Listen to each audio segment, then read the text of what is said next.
Black and white நேயர்களுக்கு வணக்கம். அரசியல் சூத்திரம் நிகழ்ச்சியில் தலைமை ஆசிரியர் குபேந்திரன் இணைகிறார். வணக்கம் சார். வணக்கம். முன்னாள் அமைச்சர் KA செங்கோட்டையன் அதிமுகவை ஒருங்கிணைக்க போகிறேன்னு சொன்னார்.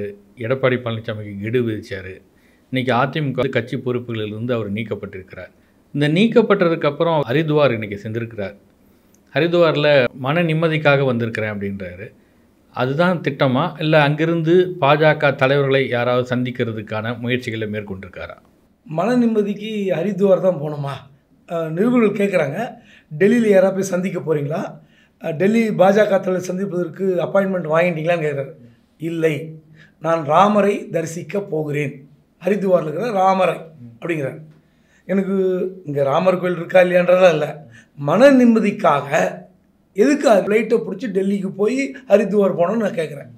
ஒரு புரிதலுக்காக கேட்குறேன். இல்லை, ராமரை சந்திக்கிறதா தான் ஈஸியாக பாஜக தலைவர்களையும் சந்தித்திடலாம் அப்படின்றதுக்காகவா? நான் கேட்குறேன், ஒரு கோட் வேர்டு மாதிரி சொல்கிறாரா? இல்லை, கேட்டாங்க ராமர் எந்த ராமர், மோடி அமித்ஷாவனே கேட்டாங்க நிருபர்கள். ரொம்ப நக்கல் நையாண்டிமா இன்றைக்கி போச்சு ப்ரெஸ் மீட்டு. ஆனால் எதுலேயுமே பிடி கொடுக்காமல் நான் ஒரு மன நிம்மதிக்கு போகிறேங்கிறார். நான் இங்கேருந்த நிறைய இது வரும், ரியாக்ஷன்ஸ் வரும், அதுக்கு ரியாக்ட் பண்ண வேண்டியிருக்கிறார். உண்மையிலே மன நிம்மதி வேண்டும் என்றால் தமிழ்நாட்டில் எத்தனை முருகர் கோயில் இருக்குது, திருச்செந்தூர் இருக்குது, பழனி இருக்குது, திருத்தணி இருக்குது. ஏன் அவங்க ஈரோடு மாவட்ட பக்கத்தில் திண்டல் முருகன் கோயில் இருக்குது. சரி, உங்களுக்கு அங்கே ராமர் தான் மன நிம்மதி தருவாரா? ஏன் சிவன் தர மாட்டாரா? அங்கே ஒரு சீட்டெலாம் வச்சு அப்போ பிரித்து பார்ப்பாங்களே, ஒரு கோயில் இருக்குமே ஈரோடு மாவட்டம், அங்கே ஒரு சிவன் கோயில் மாதிரி ஒன்று இருக்கும், இந்த மலையில் இருக்கும், அங்கே சீட்டெலாம் கட்டி வச்சு அதை பிரிப்பாங்க மாதத்துக்கு ஒரு முறை. அங்கே போங்க, எத்தனையோ இடங்கள் இருக்குது, தமிழ்நாட்டில் இல்லாத கோயில்களாக வடநாட்டில் இருக்குது. அதனால் செங்கோட்டையன் பாஜக பிடியில் இருக்கிறார். நான் முதல்ல சொல்லிட்டேன். சசிகலா பிடியில் இருக்கிறார், நான் தான் ஃபஸ்ட்டு சொன்னேன். அதாவது இன்றைக்கி தேதிக்கு செங்கோட்டையன் இப்படியே போகிறார், டெல்லியில் யாராவது பார்க்க போகிறாங்களா, அவருக்கு அப்பாயின்மெண்ட் வாங்கினாரா எனக்கு தெரியாது. நட்டா கிட்ட அப்பாயின்மெண்ட் கேட்டதாக ஒரு தகவல் இருக்கிறது. இவர் ஹரித்வாரில் உட்காந்துட்டு அப்பாயின்மெண்ட் கிடச்சா அங்கேருந்து பை ரோடு கூட டெல்லியில் பார்த்துட்டு போகலாம். ஆனால் பாஜகவை நம்பினால் ரொம்ப கஷ்டகாலம்தான். நான் ஏற்கனவே சொன்னது தான், நீங்கள் கொஞ்ச நெஞ்சு இருக்கிற மரியாதையும் பாஜக தொடர்பால் இழக்க வேண்டியதான் இருக்கும். இப்போ அடுத்து யார் டெல்லிக்கு போக போகிறாங்க பார்க்குறீங்களா? டிடிவி தினகரன். அவரும் போவார் டெல்லிக்கு. இல்லை, அவர் பிளான் வச்சுருக்காரா? அப்பாயின்மெண்ட் எதுவும் கொடுத்துட்டாங்களா? இல்லை, இப்போ என்ன பார்த்தீங்கன்னா, ஒட்டு மொத்தமாக இந்த என்டிஏ கூட்டணி நாங்கள் நீடிக்க வேண்டும் என்றால் எடப்பாடி பழனிசாமி தலைமை பதவியில் இருக்கக்கூடாது, அவர் தலைவராக இருக்கக்கூடாது. இதுதான் இவங்களுடைய அஜெண்டா. இந்த அஜெண்டாவை செட் பண்ணிக்கிட்டு ஒவ்வொருத்தராக போய் டெல்லியில் போய் பார்ப்பாங்க. இதை பாஜக ஆதரித்தால் அதை விட கொடுமை வேறு எதுவுமே இல்லை. டிடிவி தினகரனுக்கு திடீர்னு நயனார் நாயகந்தனோட பாஞ்சிக்கிட்டே இருக்காங்க. இல்லை, இப்போ எடப்பாடி பழனிசாமி தலைமை இருக்கக்கூடாது, முதலமைச்சர் வேட்பாளராக இருக்கக்கூடாது அப்படின்றத பாஜக மேலிட தலைவர்கள் ஏற்றுக்கொண்டு இருந்தால் எப்படி நயனார் நாகேந்திரன் இன்னைக்கு கூட செய்தியாளர் சந்திப்பில் என்டிஏ கூட்டணியோட தலைமை எடப்பாடி பழனிசாமின்னு சொன்னது அமித்ஷா சொன்னார், நான் சொல்லலை. பூத் கமிட்டி கூட்டத்தில் எடப்பாடி பழனிசாமி முதலமைச்சர் ஆக்கணும்னு பேசுனது அண்ணாமலை பேசினார் அப்படின்றாரு. அப்போ இந்த ரெண்டு விஷயத்துக்கும் டிடிவி தினகரனுக்கு ஒரு மறைமுகமான பதில் தராரா? அமித்ஷா தாங்க கூட்டணியை சொன்னார், அண்ணாமலை தாங்க முதலமைச்சர் ஆக்கணும்னு பேசினார், என்ன ஏங்க சொல்கிறீங்கன்ற மாதிரி கேட்குறாரு அவர். அதாவது நயினார் மீது டிடிவி தினகரன் பாய்கிற அந்த பாய்ச்சல் இருக்குல்ல, எடப்பாடி பழனிசாமியை விட கடும் எதிரியாக தன்னை அவரை சித்தரிக்கிறார். இல்லை, அப்போ என்ன காரணம்? நயனார் நாகேந்திரன் இந்த கூட்டணிக்கு ஏதாவது இடையூறு செய்கிறாரா?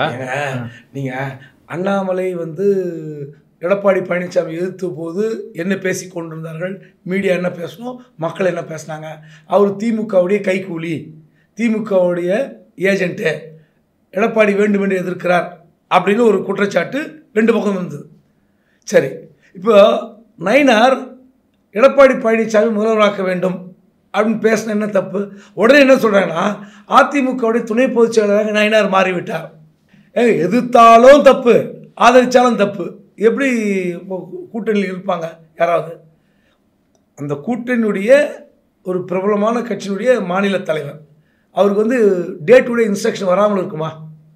இப்போ டிடிவி தினகரன் சொல்லிட்டு தான் நயனார்கிட்ட பாஸ் பண்ணுவாங்களா பாஜக? என்ன பேசணும், அவர் என்ன முடிவு எடுக்கணுன்றத டிடிவி தினகரனுக்கும் ஓபிஎஸ்ஸுக்கும் ஜான் பாண்டியனுக்கும் ஜிகே வாசனுக்கும் தான் பாஜக ஃபஸ்ட்டு இன்ஃபர்மேஷன் கொடுப்பாங்களா?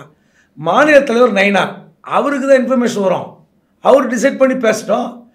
அதாவது இவருக்கு என்ன, டிடிவிக்கு என்ன கோவம்னா, எடப்பாடி பழனிசாமிக்கு ஒரு மரியாதை தரும் விதமாக நம்மளை வந்து அவமதிக்கிறார்கள். ஒன்று, தமிழக மக்கள் முன்னேற்ற கழகத்துடைய மாநாடு ஜான் பாண்டியன் கட்சி திண்டுக்கல்ல நடக்குது. அந்த மாநாட்டுக்கு வந்து டிடிவி தினகரன் அழைக்கப்படவில்லை, ஒரு குற்றச்சாட்டு. இரண்டாவது, ஜி.கே. மூப்பனாருடைய நினைவஞ்சலி கூட்டத்திற்கு ஜி.கே. வாசன் அழைக்கவில்லை. இந்த இரண்டுமே எடப்பாடிக்காக அழைக்கப்படவில்லை அப்படின்னு டிடிவி நினைக்கிறார். சரி, எடப்பாடிக்காக அழைக்கப்படவில்லை, நீங்கள் ஜான் பாண்டியனில் திட்டணும், ஜி.கே. வாசனில் திட்டணும், நயினார் எதுக்கு திட்டுறீங்க? அப்போ என்ன அர்த்தம்னா, இந்த முடிவுகளை ஜி.கே. வாசனிடம் இல்லை, ஒருவேளை நயினார் கூப்பிட வேணாம்னு சொல்லிட்டாரா ஜி.கே. வாசனிடமும் ஜான் பாண்டியனிடமோ? அப்படி ஏதாவது தகவல் இருக்கா டிடிவி தினகரனை அழைக்க வேண்டாம் அப்படின்னு? அப்படி சொல்லுவாங்களா? இது அப்படி சொன்னால் வெளியே போகும்னு தெரியாது அவருக்கு? அவ்வளோ கூட தெரியாத அரசியல்வாதியா நயினார் நாகேந்திரன்? குறைந்தபட்சம் இந்த மாதிரி விஷயங்கள் சொன்னால் அது எப்படியாவது நகர்ந்து போய்விடாதா? அதனால் அதான் சொல்கிறேன், எடப்பாடிக்காக அழைக்கப்படவில்லை என்னால் நீங்கள் யாரை கோச்சிக்கணும்? டெல்லி பாஜக கோச்சிக்கணும். பாருங்கள் சார், நான் அவங்க கூட என்டி அலையன்ஸில் இருக்கிறேன். இப்படி என்டி அலையன்ஸில் இருக்கும்போது வேண்டுமென்றே நீங்கள் எங்களை அழைக்க மறுக்கிறீர்கள் அப்படின்னு சொல்லி அங்கெல்லாம் பயணம். நயினார் முடிவெடுக்க இடத்துல இருக்காரா? இப்போ இந்த அதிமுகவை விரும்பி கூட்டணியில் சேர்த்த கட்சி யார்? பார்லிமெண்ட் தேர்தல் பாஜக டெல்லி கூப்பிட்டு வச்சு சேர்த்துக்கிட்டாங்க. அதுக்கு எதுக்கு சேர்த்துனாங்க, எதுக்கு மிரட்டினாங்க, அவங்க சம்மந்தி வச்சா, மகனை வச்சா, அதெல்லாம் அப்புறம் சேர்த்துக்கிட்டாங்க. இந்த நிலையில் பாஜக கிட்ட போய் டெல்லியில் அப்பாயின்மெண்ட் வாங்கி சொல்ல வேண்டியது யார்? பிரதமர் வந்தால் எங்களை அழைப்பதில்லை. அப்போது ஒன்று டெல்லி பாஜக இப்படி முடிவு எடுத்துக்கணும், நாங்கள் அதிமுகவுடன் கூட்டணி வைக்க போகிறோம், எடப்பாடி பழனிசாமி தான் முதலமைச்சர் வேட்பாளர். இதனால தான் ஓபிஎஸ் வந்து இப்போ டிடிவி தினகரன் வைக்கக்கூடிய குற்றச்சாட்டு, நயினார் நாகேந்திரன் மேலே வைக்கக்கூடிய குற்றச்சாட்டு அளவுக்கு ஓபிஎஸ் வைக்காததுக்கு என்ன காரணம்? ஏன்னா அவர் நயினார் நாகேந்திரன் இந்த அளவுக்கு எதிர்த்து பேசலை. அப்போ அவருக்கு ஒரு புரிதல் வருதா, இது வந்து டெல்லி மேலிடம் தான் ஏதோ பண்ணுதுன்னு ஓபிஎஸ் நினைக்கிறாரு? ஓபிஎஸ்க்கும் தெரியும், டிடிவிக்கும் தெரியாதா? இப்போ இவர் என்ன சொல்கிறாருன்னா, நயினார் வந்து செலக்டிவ் அம்னிஷியாவில் இருக்கார், தூக்கத்தில் இருக்கிறார், அவருக்கு வந்து கூட்டணி வந்து அணுக தெரியவில்லை, ஆணவமாக செயல்படுகிறார். இதெல்லாம் அப்படி இந்த டோனில் டிடிவி தினகரன் பேசுவது அவருக்கே பெரிய ஆபத்தாக வரும். நான் ஒரு விஷயத்தை சொல்கிறேன். இப்போ ஓபிஎஸ் ஏன் வந்து நயினார் மேலே பாயலன்னு கேட்குறீங்க? அதாவது அவர் சொன்னது வந்து கண்டிப்பாக நயினார் சொன்னது ஏற்புடையது அல்ல. என்னை வந்து பிரதமர் பார்ப்பதற்கோ அல்லது ஏர்போர்ட்டில் சென்ட் ஆஃப் அல்லது ரிசீவ் பண்ணுவதற்கோ என்னை அழையுங்கள் என்று ஓபிஎஸ் சொல்கிறார். பாஜக மாநில தலைவரும் பேசினேன்லாம் சொன்னார், அவர் மறுத்துட்டார். சரி, அரசியல் நாகரிகத்துக்காக மறுத்து விட்டு அதை விட்ருவார்னு பார்த்தா அவர் ஓபிஎஸ் வந்து மெசேஜை காமிச்சார், இந்த மாதிரி மெசேஜை போட்டேன்னு. அது நயினாருக்கு பெரிய சிக்கலை ஏற்படுத்தி விட்டது. அதன் பிறகு என்ன சொல்லிட்டாருன்னா, இப்போ என்ன சொல்கிறார் நயினார், அதே நயினார் நான் சமரசம் செய்ய தயார், டிடிவிக்கிட்டையும் ஓபிஎஸ்கிட்டையும் நான் போக தயாருங்கிறார். ஆனால் இப்போது சொல்கிறார்ல டிடிவி தினகரன், செலக்டிவ் அம்னீஷியா, தூக்கத்தில் இருக்கிறார், ஆணவமாக இருக்கிறார் நயினார் நாகேந்திரன், எங்களுடைய கட்சியை அழித்துக் கொள்வதற்கு நாங்கள் தயாரில்லை. அதாவது எடப்பாடி பழனிசாமி முதல்வராக்குவதற்கு நாங்கள் தயாராக இல்லை. அதை வந்து மத்திய உள்துறை அமைச்சர் அமித்ஷாவே சொல்லாத போது நயினார் நாகேந்திரன் சொல்கிறார் என்ற குற்றச்சாட்டு வைக்கிறார் டிடிவி தினகரன். ஆனால் டிடிவி தினகரன் பேட்டி கொடுத்தார், ஏங்க நான் இந்த கூட்டணி முடிவு பண்ணல, கூட்டணி முடிவு செய்தது மத்திய உள்துறை அமைச்சர் அமித்ஷா. நயினார் பேட்டி கொடுக்குறார். அதே போல் நெல்லையில் நடந்த பூத் கமிட்டி மாநாட்டில் அண்ணாமலை சொல்கிறார், இந்த கூட்டணியுடைய தலைவர் எடப்பாடி பழனிசாமியை முதல்வராக்குவது நமது கடமை. முன்னாடி ஒரு பேட்டியிலும் சொன்னார், இந்த பூத் கமிட்டி கூட்டத்தில் சொல்கிறார். அண்ணாமலை திட்டினாரா டிடிவி? இப்படி பேசியதற்கு அண்ணாமலை வருத்தம் தெரிவிக்க வேண்டும். நாங்கள் யாரை எதிர்த்து கட்சி ஆரம்பித்தோம், எதற்காக எடப்பாடி பழனிசாமி முதல்வராக இந்த கூட்டணி நாங்கள் நீடிக்க வேண்டும்னு சொல்கிறாரு. நான் ஒன்று டிடிவியை கேட்குறேன், 2021 திரும்பி பாருங்கள் டிடிவி. 2021 சட்டமன்ற தேர்தலின் போது லீலா பேலஸ் ஹோட்டல்லையோ இல்லை சென்னை ஐடிசி கிராண்ட் சோலா ஹோட்டல்லையோ பேச்சுவார்த்தை நடந்ததில்லை, ரகசிய பேச்சுவார்த்தை. அந்த ரகசிய பேச்சுவார்த்தையின் போது இவர் என்ன சொன்னார் டிடிவி தினகரன்? அப்போ முதலமைச்சர் வேட்பாளர் யார்? எடப்பாடி பழனிசாமி தொடர்கிறார். ஓபிஎஸ்லாம் சண்டை முடிஞ்சு ஏக மனதாக எடப்பாடி பழனிசாமி தான் முதலமைச்சர் வேட்பாளர் என்று தீர்மானிக்கப்பட்டு கூட்டணி முடிவாகிவிட்டது. அந்த கூட்டணியில் இணைத்து கொள்ள டிடிவி தயாராக இருந்தார். எடப்பாடி தான் ஏற்கலை. அமித்ஷா சொன்னார் இவங்களை சேர்த்திங்க. அப்போது தமிழ் இந்துவில் பேட்டியில் சொல்லியிருக்கார். ஓராண்டுக்கு முன்பு தமிழ் இந்து நாளிதழில் டிடிவி தினகரன் கொடுத்த பேட்டி அழகாக சொல்லியிருக்கிறார். என்ன சொல்கிறாருன்னா, என்டிஏ கூட்டணியில் நான் இருந்தால் எடப்பாடி பயப்படுவார். யார் சொல்கிறா? டிடிவி தினகரன். என்ன சொல்கிறாருன்னா, அந்த கூட்டணியில் இருந்தாலே பயப்படுவார். அதற்காக நான் சொல்கிறேன், நான் எந்த தியாகத்தையும் செய்ய தயாராக இருக்கிறேன். நான் அடுத்து நடக்கப் போகிற சட்டமன்ற தேர்தலில் போட்டியிடவில்லை. பேட்டி கொடுத்துருக்கேன். அதிமுக இடம்பெறும் என்டிஏ கூட்டணியில் நான் இருந்தால் இபிஎஸ் பயப்படுவார், அதனால் நான் தேர்தலில் போட்டியிடவில்லை. என்னை சார்ந்தவர்களுக்கு மட்டும் உரிய தொகுதியை வாங்கி கொடுங்கள் என்று 2021 டெல்லியில் இருந்து வந்த என்டிஏ தலைவரும் தெரிவித்தேன். அப்போது 2021 எடப்பாடி முதலமைச்சராக இருந்தால் நீங்கள் ஏற்றுக்கொள்ள தயாராக இருந்தீர்களா இல்லையா? ஏற்றுக்கிட்டார்ல. இப்போ மட்டும் ஏன் வேணாங்கிறீங்க? நீங்கள் திமுகவை அகற்ற வேண்டும், அதிமுக ஆட்சிக்கு வரணும், அதுக்கு எந்த தியாகத்தையும் செய்ய தயாராக இருக்கிறேன். என்னை சார்ந்தவர்களுக்கு, என்னை சார்ந்த சில உரிய நபர்களுக்கு மட்டும் சீட்டு கொடுங்க, அது போதும் அப்படின்னு 2021 நீங்கள் அமித்ஷா கிட்ட வலியுறுத்தி சொல்லியதாக பேட்டியில் இப்போ சொல்லியிருக்கீங்க. 2024 தமிழ் இந்து நாளிதழில். இப்போ திடீர்னு எடப்பாடி பழனிசாமி தான் எங்களுக்கு வேலையான்னு கேட்குறீங்களே, இது யார் சொல்லி நீங்கள் பேசுகிறீங்க? இல்லை, யார் சொல்லி பேசுனா அண்ணாமலை இதுக்கு பின்னாடி இருக்கிறாருன்றது விமர்சனங்கள் வருது. அந்த கேள்வியும் அவர்கிட்ட கேட்கும்போது இதுக்கு பின்னாடியெல்லாம் அண்ணாமலை இல்லைங்கன்னு டிடிவி தினகரன் சொல்கிறாரு. சரி, இப்போ நயினார் மேலே பாஞ்சார்ல எடப்பாடி பழனிசாமி ஆக்குவது என்டிஏ கூட்டணின்னு பேசினார்னு சொல்லி அண்ணாமலை தான் பேசினார். ஏன் அண்ணாமலை கண்டிக்கல? அண்ணாமலை சொல்லணும்ல, நாங்கள் எதுக்கு கட்சி ஆரம்பித்தோம், மிஸ்டர் அண்ணாமலை அப்படி பேசாதீங்க, அமித்ஷா சொன்னார் அப்படி உங்ககிட்ட, ஏன் கேட்கல? ஏன் நயினார் மேலே மட்டும் நீங்கள் பாயிறீங்க? உங்களுடைய நோக்கம் வேறு. அதாவது இப்போ செங்கோட்டையை தூண்டி விட்டது பாஜகன்னு தெரியும். இந்த நேரத்தில் தொடர்ச்சியாக எடப்பாடிக்கு நெருக்கடி கொடுத்தால் எடப்பாடியை மாற்றி பாஜக ஏதோ ஒரு ஸ்கீம் கொண்டு வரும் அப்படின்னு டிடிவி நினைக்கிறார். எப்படியாவது எடப்பாடியை முதலமைச்சர் வேட்பாளர் பதவியிலிருந்து தூக்க வேண்டும் என்பது தான் அஜெண்டா. அதுக்கு பாஜகவும் பின்னாடி சரி செய்தான்னு எனக்கு தெரியாது. ஆனால் ஒவ்வொருத்தராக சொல்கிறாங்க பாருங்க. அப்படியே அதாவது இப்போது மதுரை விமான நிலையத்துக்கு பசும்பொன் முத்துராமலிங்க தேவர் பெயர் வைக்க வேண்டும் என்று ஒரு பிரச்சாரத்தில் சொல்லிட்டார். உடனே தமிழக மக்கள் முன்னேற்ற கழகத்தில் ஜான் பாண்டியன் சொல்கிறாரு, இது அவசியமற்ற பேச்சு, இது கூட்டணியில் இருக்க மாட்டேன்ற அளவுக்கு பேசுகிறார். ஆமாம், 3 மாதம் கழித்து தான் முடிவு பண்ணுவோம். ஏதோ ஒரு பின்னாடி அஜெண்டாவோடு எல்லாரும் செயல்படுறாங்க. இது எல்லாமே எப்படி எடப்பாடிக்கு எதிராக போய்கொண்டிருக்கிறது. அந்த பின்னாடி அஜெண்டான்றது அதிமுக முதலமைச்சர் வேட்பாளராக எடப்பாடி பழனிசாமி இருக்கக்கூடாது. ஆமாம், அதுதான் நோக்கம். அதுக்கு நயினார் நாகேந்திரனும் பாஜக மாநில தலைவராக நீடிக்கிறதுலையும் அந்த டிமாண்ட் வைக்கக்கூடிய அளவுக்கு இருக்குதா? அதாவது எப்படின்னா, யார் தலைவராக இருந்தாலும் ஒரு சர்ச்சை எழும். நான் ஏற்கனவே சொன்னதான், அண்ணாமலை இருந்தாலும் பிரச்சனை வரும், நயினார் இருந்தாலும் பிரச்சனை வரும். இதில் சில முக்கியமான விஷயங்களை பார்க்கணும். அதிமுக இந்த சட்டமன்ற தேர்தலுக்கு நம்மோடு இருக்க வேண்டும் என்று என்டிஏ முடிவு செய்கிறது. இதே முடிவை நாடாளுமன்ற தேர்தலில் பாஜக எடுக்கலை. ஏன் எடுக்கலைன்றது நமக்கு தெரியும். அண்ணாமலையை அவுத்து விட்டு ஆட சொன்னாங்க. என்ன ஒன்றா நீ ஆடு, அடித்து ஆடு, நீ எம்பி ஜெயிச்சிடுவா, அப்புறம் அதிமுக போட்டு பார்க்கலான்னு இதே பாஜக தலைவர்கள் முடிவெடுத்திருந்தார்கள். ஆனால் உணர்ந்துட்டாங்க. எங்கள் அகில இந்திய அளவில் பாஜகவுக்கு மரண அடி 375 400ன்னு கதை விட்டுட்டு இருந்தாங்க. மெஜாரிட்டிக்கு 272 வரல, 242 முடங்கிட்டீங்க. ஆந்திராவில் சந்திரபாபு நாயுடு, ஒடிசாவில் பிஜு ஜனதா தளத்துடைய தலைவர் நவீன் பட்நாயக், மேற்கு வங்காளத்தில் மம்தா, இந்த 3 பேரும் இந்தியா அலைன்ஸை தூக்கி பிடிச்சிருந்தாங்கன்னா அந்த 242 42 சீட்டு போயிருக்கும். 200 சீட்டு என்டிஏ அலைன்ஸ் வந்திருக்கும். இவங்க இந்தியா அலைன்ஸ் 280 290 போயிருப்பாங்க. டெல்லியில் ஆட்சி மாற்றமே நடந்திருக்கும். இவங்க எல்லாம் அதான் சொல்கிறேனே, என்ன நடக்குன்னே தெரியல அரசியலில். இந்த அடி வாங்கிய பிறகுதான் அடடா 2024 அதிமுகவுடன் கூட்டணி வைத்திருந்தால் ஒரு 10-12 சீட்டு ஜெயிச்சிருப்போமோ அப்படின்ற நப்பாசை வந்திருக்கிறது. அதன் விளைவாகத்தான் அதிமுக தேடி கூட்டணி வச்சுக்கிட்டாங்க. இல்லை, இப்போ நீங்கள் சொல்லக்கூடிய நப்பாசை வந்திருக்குது, அதிமுக தேடி பிடித்து கூட்டணிக்கு வைத்தார்கள். ஆனால் அப்படி அந்த நப்பாசை காப்பாற்றணும்னா ஒரு சுமூகமான ஒரு போக்கை முதலையே கடைபிடிச்சிருக்கணும். குறைஞ்சபட்சம் என்டிஏ கூட்டணியில் இருக்கும் டிடிவி சொல்கிறார், ஓபிஎஸ் சொல்கிறாரு, அவர் சந்திக்கிறது அப்பாயின்மெண்ட்டு, இவங்களே பேட்டி கொடுக்குறாங்க. சரி, மாநில தலைவராக இந்த கூட்டணிக்கு அப்புறம் தான் நயினார் நாகேந்திரன் வர்றார். கூட்டணி அறிவிக்கும் போது தான் அடுத்த நாள் தான் நயினார் நாகேந்திரன் பதவி ஏற்கிறார். அந்த காலகட்டத்துக்கு முன்னாடியிலேருந்தே சந்திக்கிறதுல பிரச்சனை இருக்குது. பேட்டியாக கொடுத்துக்கிட்டே இருக்கிறாங்க.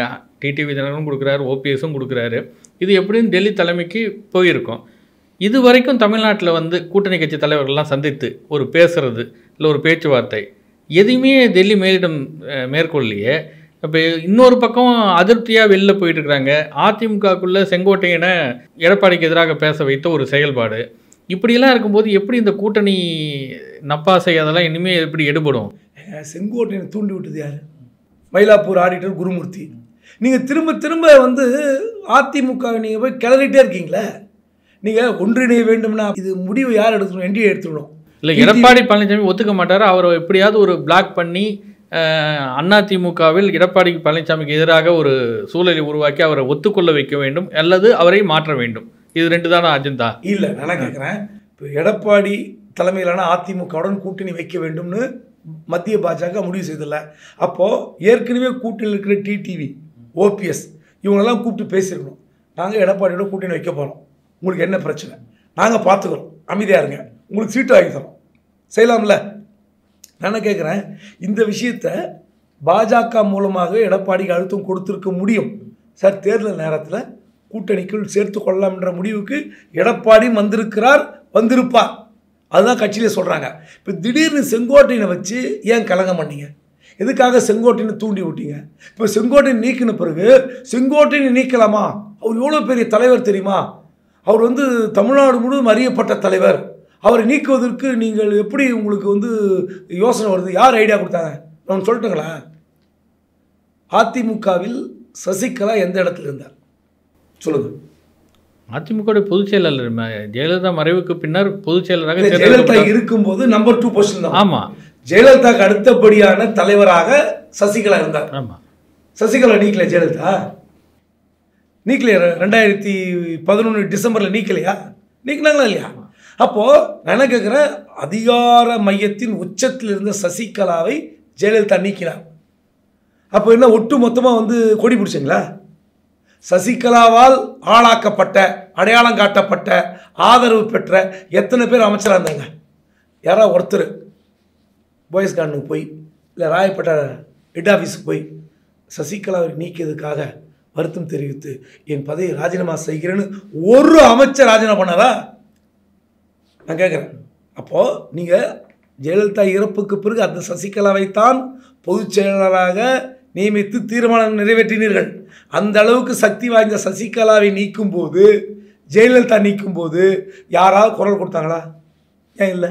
அப்படி ஒரு எடுத்துக்காட்டு இருக்குல்ல, அப்படி ஒரு சம்பவம் நடந்திருக்குல்ல. செங்கோட்டையை நீக்கினா மட்டும் அவர் பெரிய தலைவர், மாபெரும் தலைவர். இல்லை, செங்கோட்டையை நீக்கும் போது எடப்பாடி வந்து அம்மா இல்லையே, ஜெயலலிதா இல்லையே அப்படின்ற பேசுறாங்க. அதே மாதிரியான கட்சி நடத்துறாரு, அதே மாதிரியான அளவுக்கு கட்சி நடத்துறாரு. அவர் ஜெயலலிதா இல்லை, எம்ஜிஆர் இல்லை, அவருக்கு ஒன்றும் பெரிய பர்சனாலிட்டி கிடையாது, லாங்குவேஜ் ஸ்கில் கிடையாது, பெரிய பேச்சாளர் இல்லை, ஆங்கிலம் தெரியாது, எல்லாம் தெரியுமே, அதெல்லாம் இவங்களுக்கு தெரியாதா? நான் என்ன கேட்குறேன், இந்த ஏன் நீங்கள் இந்த முடிவை வந்து எடுக்க மாட்டேங்கிறன்ற விஷயம் அவர் உள்ளே சொல்லியிருப்பார்ல. இந்த 6 பேர் போனாங்கள்ல, 6 முன்னாள் அமைச்சர்கள் போகும்போது இந்த விஷயத்தை இப்போ போடுங்க, இப்போயே நம்ம சேர்த்தோம்னா டிடிவி கோஷ்டி உள்ளே வந்து நமக்கு எதிராக கொடி பிடிப்பாங்க, அந்த சமுதாயத்தை சேர்ந்த அமைச்சர்களை ஒன்றிணைத்து கலகம் செய்வார்கள். இதெல்லாம் எடப்பாடியுடைய தீர்க்கமான ஒரு நடவடிக்கையாக இருக்கலாம். இப்போ வேண்டாம், டிசம்பர் ஜனவரி சேர்த்துக்கலான் இருக்கல. அப்படி இருக்கும்போது நீங்கள் வந்து செங்கோட்டையனை தூண்டி விட்டது யார்? பாஜக. எதுக்கு குருமூர்த்தி சந்திக்கிறார்? எதற்காக செய்தி ஒரு சமயத்து குருமூர்த்தியும் அவர் தூண்டி விட்டு இப்போவே சேருங்க, இப்போவே சேர்த்தால் என்ன பிரச்சனை வரும் என்று எடப்பாடிக்கு தெரியாதா? சீட்டை மாற்று, ஆளை மாற்று, போட்டி வேட்பாளர் வரும், அப்புறம் ஏற்கனவே இவ்வளோ நாள் கட்சியில் இருக்கிறவங்களாம் ஐயோ நமக்கு சீட்டு இல்லையா? மீண்டும் மீண்டும் குருமூர்த்தின்னு சொல்லும்போது ஓபிஎஸ் வந்து குருமூர்த்தி தான் சொன்னார், நான் தான் ஓபிஎஸ் சொன்ன போய் தர்ம யுத்தத்தை தொடங்குங்கன்னு சொன்னது நான் தான் சொன்னேன் அப்படின்னாரு. அந்த மாதிரி இப்போ ஓபிஎஸ் என்ன நிலைமையில் இருக்கிறாரோ செங்கோட்டையனும் அந்த நிலைமைக்கு ஆவார்ன்ற மாதிரி குருமூர்த்தியை சந்திச்சார் சொல்லிட்டு இருக்கீங்களா? அப்படி ஏதாவது நிலைமை இருக்கா? இல்லை, நான் என்ன சொல்கிறேன்னா, செங்கோட்டை நாடறிந்த ஒரு மூத்த தலைவர், நான் மறுக்கலை.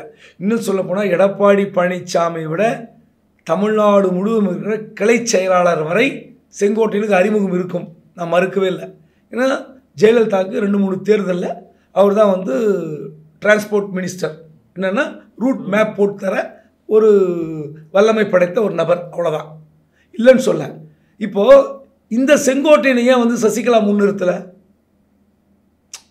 நீ சொல்கிறாங்கள செங்கோட்டையின் உடம்பில் ஓடுது அதிமுக ரத்தம்னு, ஏன் அந்த செங்கோட்டை முன்னிறுத்தலை? செங்கோட்டையனை விட விசுவாசம் உள்ளவராக இருப்பார் எடப்பாடி பழனிசாமி.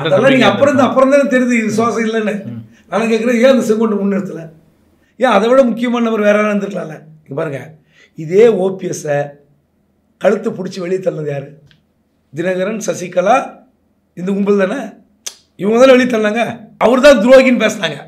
எடப்பாடி உள்ளிட்ட எல்லா அமைச்சர்களும் எல்லா நிர்வாகிகளும் சசிகலா தலைமை ஏற்றுக்கொண்டு பன்னீர்செல்வத்தை துரோகின்னு சொல்லி பட்டம் கட்டினது யார்? வெளியே போய் தர்மயுத்தம் நடத்தின பிறகு அவர் தான் சொன்னாங்க, அம்மா கேட்டால் சின்னம்மா கேட்டால் அந்த பதவி கொடுக்கல. அதாவது படிவுக்கு பெயர் பெற்றவர் ஓபிஎஸ்ன்னு சொன்ன ஆர்பி உதயகுமார் இவங்கெல்லாம் என்ன பேசினாங்க? ஓபிஎஸ் இதே தான் நீங்கள் கொடுத்த பிறகு தான் திரும்ப கொடுக்குறாரு இல்லையானு. ஜெயலலிதா வந்து ஓபிஎஸ்ஸை நம்பி கொடுத்தார், கேட்டவுடன் திருப்பி கொடுத்தார். அது ஜெயலலிதாவுக்கு சாஸ்வதமாச்சு. சசிகலாக்கு ஏன் சாஸ்வதமாகலை? இன்னும் சொல்ல போனால் சசிகலா தினகரனால் அடையாளம் காட்டப்பட்டது ஓபிஎஸ். ஏன் பதவி வந்து கொடுத்துட்டு வரல? இல்லை, எடப்பாடி பழனிசாமி பதவியை கொடுக்காம இருந்தது காரணம் வந்து அவர் எடுத்த முடிவுன்னு நினைக்கிறீங்களா? அது வேற. அதுக்கு பின்னாடி பாஜக தான் இருந்தது. நான் இல்லைன்னு சொல்லியே.